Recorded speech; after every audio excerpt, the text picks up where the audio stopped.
Уже не первый год во время перелета стая розовых фламинго останавливается на отдых на Сакском озере. По словам местных жителей, экзотичные гости останавливаются здесь на день или два, чтобы перевести дыхание и подкрепиться, а дальше продолжают свой маршрут.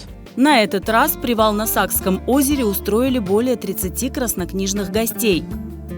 Во время миграции фламинго пересекают Азово-Черноморское побережье, а привал устраивают чаще всего в заповедниках или в акватории Центрального и Восточного Севашей.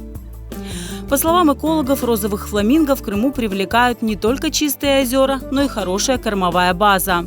На мелководье экзотические птицы легко находят чем поживиться.